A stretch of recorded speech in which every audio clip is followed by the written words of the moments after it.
And we want to bring in NewsNation legal contributor now and anchor at the Law and Crime Network, Jesse Weber. Jesse, thanks so much for being here. Good to see you. Thanks for having me. So the defense is suggesting that she is actually the victim in this case and that she was manipulated. Can you help explain this argument, and is it a strong one? I think it's the only argument she can make right now. I think that's really an important strategy. And what I imagine she's going to do is point the finger at Chad Daybell, her co-defendant, her current husband, but more particularly Alex Cox, her deceased brother. It's very easy to put the blame on somebody who is not here to defend themselves. So I think what Lori is going to ultimately do is say, listen, I wasn't there. I was at my own apartment. I was with friends. I was in no way involved in this murder whatsoever. And she's going to try to detach herself as much as possible from whatever the prosecution is going to say that Chad and Alex Cox were a part of. Again, I think that's what she has to do. I don't know if it's going to be effective, but I think we're going to hear a sampling of that in the opening statements tomorrow. Yeah, and meanwhile, opening statements, as you mentioned, they are set to begin tomorrow for this case. What are you expecting to hear from both the prosecution and the defense?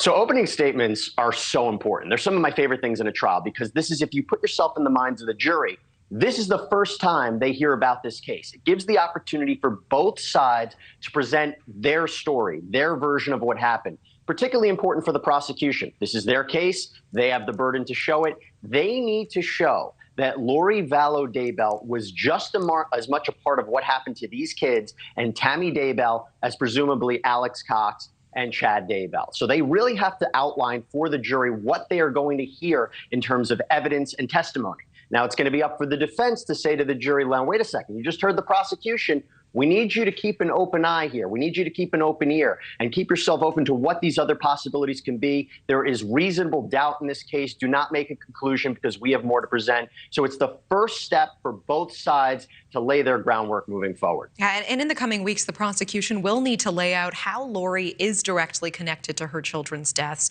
How challenging will this likely be for them? Do you think it will be hard to do? Well, no case is a slam dunk, but remember, they do have some advantages in their corner. They have eyewitnesses who are going to say, Lori Vallow told us very strange things during the course of this whole investigation. And it's going to be particularly hard, I think, for Lori Vallow Daybell to say, why exactly was she not forthcoming with her family, her friends, law enforcement?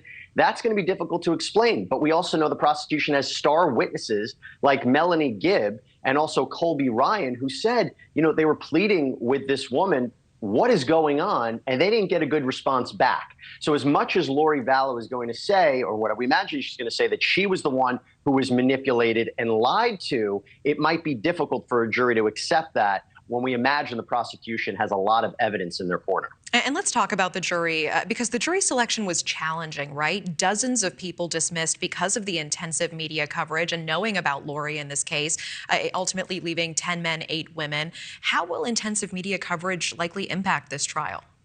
So I'm actually going to tell you, we got a jury quicker than I imagined. Now, here's the only concern I have. This is a very high-profile case. This is a tough case. If it lasts 8 weeks, you have 6 alternates. The hope is you don't lose all those alternates by the time this trial comes to an end. We were dangerously close to losing the jury in the Alec Murdaugh case. Now, the challenge, I think, is not only going to be, sitting on this trial, not being exposed to media coverage, but are they also going to be able to stomach what they are seeing, the autopsy photos of these 2 children? These jurors said they're going to be able to handle that. But it's very different saying that at the beginning and then actually seeing that and remaining impartial during the course of these proceedings. So my heart goes out to these jurors. This is not going to be an easy case for them. And I hope 6 alternates is the right amount for this trial going forward. Yeah, and before we go, I do want to ask you one question about another major story I know you're tracking. Of course, we know former President Trump has been formally indicted and arraigned by the Manhattan DA. And now House Judiciary Committee Chairman Jim Jordan is ramping up his investigation into Alvin Bragg. He's requesting testimony from a senior counsel to the Manhattan District Attorney's Office. Is this a smart move?